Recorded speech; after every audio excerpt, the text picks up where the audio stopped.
Bonjour à tous, bienvenue dans votre nouveau rendez-vous hebdomadaire. Tous les mercredis à 11h, on se retrouve pour cette émission « Dieu a changé ma vie ». Un titre bien éloquent et qui signifie que Dieu est à l'œuvre aujourd'hui encore dans le monde et les personnes dans notre région le rencontrent, le découvrent et viendront ici dans nos studios pour en discuter, pour en parler et pour nous témoigner ce qu'ils vivent. Et aujourd'hui, j'ai la joie d'ouvrir cette nouvelle saison et cette nouvelle émission avec mon invité. Il s'agit de Nicolas Perrier. Bonjour. Bonjour Nicolas. Vous avez 43 ans, vous êtes marié, vous êtes le repère de 4 enfants. Voilà. Et vous êtes dirigeant d'une imprimerie ici dans le Nord. Exactement. Et vous êtes aussi envoyé en mission par l'Église puisque vous êtes diacre permanent. Tout à fait. Ça donne un petit peu le contour de la personne pour que nos auditeurs puissent vous situer. Alors Nicolas, merci d'avoir accepté notre invitation.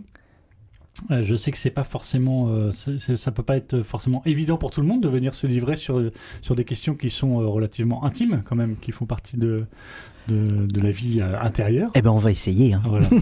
Alors la première question que j'avais envie de vous poser, c'est comment est-ce que vous avez été mis en contact avec l'Église ou avec en tout cas la personne de Jésus, avec la foi? Quel a été le début de votre cheminement? Alors moi c'est un petit peu comme Obélix, hein. Je suis tombé dedans étant petit, j'ai eu la chance de grandir dans une famille catholique pratiquante. C'est pas pour autant qu'on a la foi et qu'on est saint dès le départ, loin s'en faut. J'ai fait aussi ma petite crise et j'ai eu de la chance parce que nos parents, on était 4 frères et sœurs aussi, nos parents nous ont amenés à la messe et nous ont vite fait participer à la vie liturgique et notamment par la musique.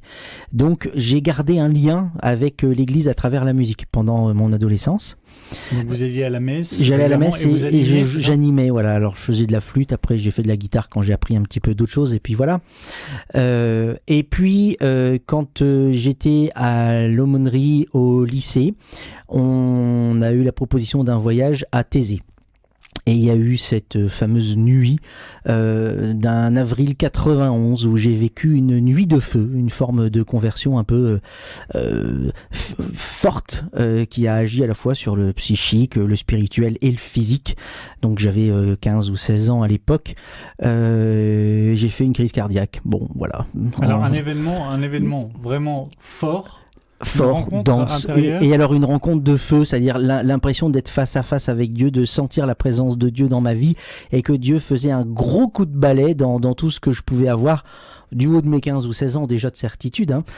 Mais là, voilà, une nouvelle certitude, Dieu existe, Dieu est présent, Dieu m'aime et ça change tout. Et ça s'est vécu intérieurement, spirituellement, intellectuellement et physiquement. Et alors j'ai fait un très très gros malaise et je suis allé voir un cardiologue le lendemain parce qu'on m'a dit que j'avais pas été bien du tout. Et en fait, on a fait un électrocardiogramme et dit tiens, vous avez la trace là dans le cœur qui a eu un accident cardiaque en fait hier. Et je dis tiens, ça c'est marrant. Alors donc je fais une rencontre avec Dieu et il le marque dans mon cœur. Et j'ai gardé ce petit électrocardiogramme depuis ce temps-là parce que c'est pour moi la preuve physique que Dieu est entré dans ma vie par le cœur, un peu violemment, mais il m'a peut-être fallu ça. Alors resituons cet événement un peu exceptionnel, physique, qui vous a marqué donc dans votre chair, se déroule à Thésée. Alors qu'est-ce que Thésée pour nos auditeurs? Thésée, c'est une communauté religieuse qui est en Bourgogne, qui a été fondée par frère Roger au lendemain de la Deuxième Guerre mondiale, où des frères de différentes confessions chrétiennes ont décidé de vivre ensemble et de travailler à la paix en ouvrant leur communauté à des jeunes qui passent. Et donc il y a des dizaines de milliers, voire des centaines de milliers de jeunes qui passent tous les ans à Thésée. Et il y a des pèlerinages qui sont organisés pendant les temps scolaires. Et donc j'étais à un de ceux-là. C'est une communauté qui m'a particulièrement marqué par sa liturgie, par l'ouverture et l'international, etc. Des choses que j'aime et que j'aimais déjà beaucoup à cette époque-là. Et il se passe quelque chose là-bas pour beaucoup de gens. Et pour moi, ça a été vraiment cette rencontre-là. J'y suis retourné plusieurs fois depuis. J'ai pas refait d'accident cardiaque, fort heureusement.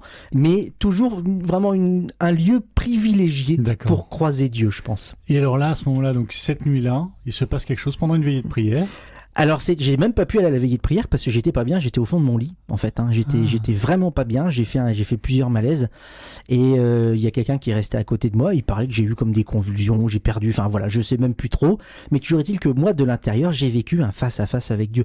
J'étais pas en train de mourir, mais il s'est passé quelque chose et qui a eu un impact aussi physique, quoi. C'est ça qui est intéressant. Que Dieu existe et qu'il se manifestait à vous. Il s'est manifesté de façon évidente et palpable.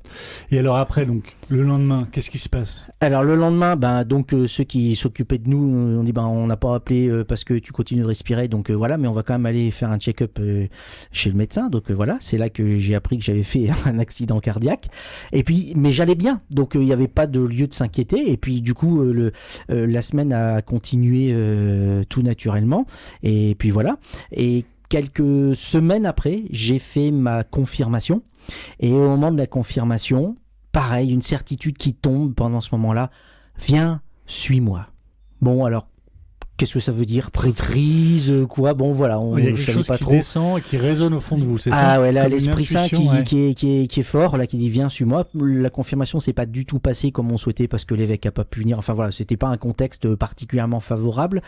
Mais voilà, moi j'ai vécu quelque chose de spécial à ce moment-là. Un appel auquel je savais pas trop comment répondre.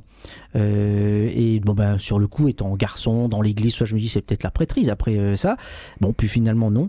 Et donc puis vous voilà. Continuez d'avancer comme étudiant, après lycéen, avec la foi chevillée au corps. Donc c'est ça.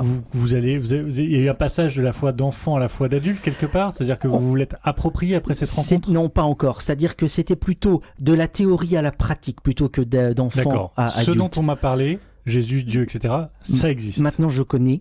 Ça existe. Mais je ne peux pas dire encore que ce soit adulte. Moi, j'ai eu un catéchisme comme beaucoup d'entre nous où la seule chose dont je me souviens, c'est qu'on ramassait des bouteilles de lait qu'on envoyait au Mali pour construire des murs et des puits. Donc, je ne peux pas dire que c'était franchement phénoménal. Désolé, mesdames les catéchistes. Mais voilà, là, il y avait une certitude et qui demandait à approfondir. Et puis, pendant mes études, j'ai fait une école d'ingénieur sur l'île et j'avais eu la possibilité de faire une année de théologie en parallèle de ma dernière année d'études. Alors, j'ai sauté sur l'occasion.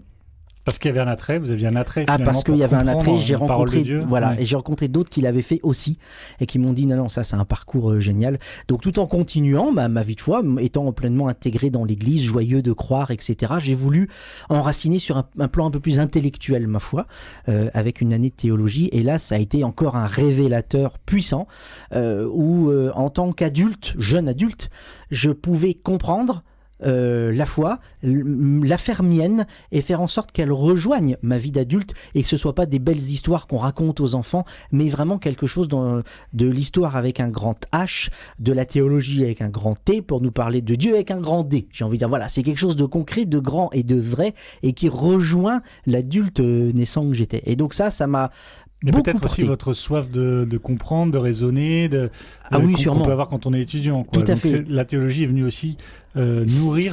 Exactement. C'est venu nourrir toute cette envie-là. Et puis, voilà, j'ai rencontré celle qui est devenue ma femme depuis. On a choisi de monter un groupe de musique chrétien parce qu'on avait envie de vivre ça. On a déjà vécu plein d'expériences en musique dans le cadre de l'église. Et là, on s'est dit, on va faire le nôtre, on va essayer de lancer quelque chose. Bien avant Glorious, on a fait des choses, on n'a pas marché aussi bien qu'eux, mais n'empêche qu'on a quand même fait des choses. Et voilà, ça a été quelque chose de très très dense. Et ce qui est un petit clin d'œil, notre groupe de musique donc qui s'appelle Tibériade, on a voulu le présenter à l'évêque de Lille au moment où on a créé ce groupe en disant on voudrait qu'il soit au service de la liturgie et des jeunes sur le diocèse. Et donc on a été le présenter, on n'était pas encore mariés, on était juste fiancés et on est ressorti du bureau de l'évêque avec un livre sur le diaconat. Et il nous a dit, vous lirez ça. Et ce livre-là m'a interpellé et m'a rappelé ce qui s'était passé à ma confirmation. Viens, suis-moi. Voilà. Et là, je me suis dit, bon sang. Alors, j'avais 23-24 ans. Le diaconat, jeune marié même déjà pas encore marié. Le diaconat, c'est bien peut-être là qu'il m'attend. Bien avant qu'on soit mariés. Donc voilà. Et effectivement, quelques années après, un appel de l'église pour cheminer vers le diaconat. Et puis ça s'est confirmé. Voilà. Puis j'ai été ordonné il y a maintenant 7 ans. Je suis très très heureux d'être diacre permanent. J'ai fait des tas d'autres choses aussi dans l'église. Donc un diacre permanent dans l'église, pour ceux qui nous écoutent et qui ne savent pas trop, c'est un homme marié. Alors pas forcément marié, mais qui peut être marié. Célibataire ou marié, et qui choisit, en tout cas qui ressent l'appel à être diacre et non pas prêtre. Et donc c'est une forme de service qui est différente pour l'Église. C'est une forme de service différente pour l'Église. Pour faire très court, le prêtre vient en tant que Christ pasteur au sein d'une communauté. Le diacre est là pour représenter le sens du service dans l'Église, donc on peut dire il est le Christ serviteur. D'accord. Voilà, pour distinguer. Donc on ne fait pas exactement les mêmes choses, mais voilà. Et il y a beaucoup de travail. C'est une très très belle vocation qui n'est pas facile à vivre parce qu'il faut gérer tout, mais voilà. Dieu a changé ma vie. RCF Nord-de-France. Nicolas Perrier, on est là, on discute ensemble depuis quelques minutes sur votre chemin de foi. Qu'est-ce que, au quotidien, vous diriez, peut-être à nos auditeurs, sur ce qu'a changé pour vous cette relation à Dieu que vous avez commencé adolescent et que vous continuez aujourd'hui dans votre mission de diacre et de père de famille et d'époux? C'est un petit peu comme quand on tombe amoureux. Il n'y a rien qui change, il y a tout qui change. On tombe amoureux et tout change parce qu'il y a quelqu'un qui nous aime. Eh bien, quand on prend conscience que Dieu existe et qu'il est présent dans nos vies, c'est aussi fort que ça. Il y a tout qui change. Il n'y a rien qui change dans le concret, bien que parfois il agisse quand même, mais voilà. Mais tout change dans le sens et dans ce qu'on va orienter, dans l'énergie qu'on va avoir envie de dépenser parce que Dieu nous aime. Et cette certitude-là, elle est fondamentale pour des tas de gens et elle l'est pour moi parce que effectivement, ça change tout d'avoir quelqu'un qui nous aime, qui nous accompagne, qui nous a créés, qui attend quelque chose de nous, qui nous confie des choses. Mais voilà, ça change tout. Et on a envie, du coup, de vivre sa vie autour de ça. Nicolas Perrier, une dernière question qui va être la question un petit peu fil rouge dans cette émission, que je poserai à tous les invités qui viendront nous rejoindre. La personne de Jésus, quel acte, maintenant que vous connaissez un petit peu les évangiles, quel acte ou quelle parole de Jésus vous touche le plus ? Alors il y en a beaucoup. Celle que je retiens et qui me revient en plus régulièrement, c'est Talitha Koum. Donc Talitha Koum, c'est Jésus qui dit ça à une petite fille qui est morte, et il la prend par la main et lui dit Talitha Koum, ce qui veut dire petite fille, lève-toi, et elle se réveille, et elle est debout. Et elle a 12 ans. Voilà, moi je n'ai plus 12 ans, mais je suis toujours impressionné, admiratif et affectivement proche de cette phrase percutante de Jésus, performante de Jésus, Talitha Koum, je te le dis, lève-toi. Merci Nicolas Perrier, merci beaucoup d'être venu parmi nous. Et à la semaine prochaine pour une nouvelle rencontre, un nouveau témoignage dans Dieu a changé ma vie. Merci, au revoir.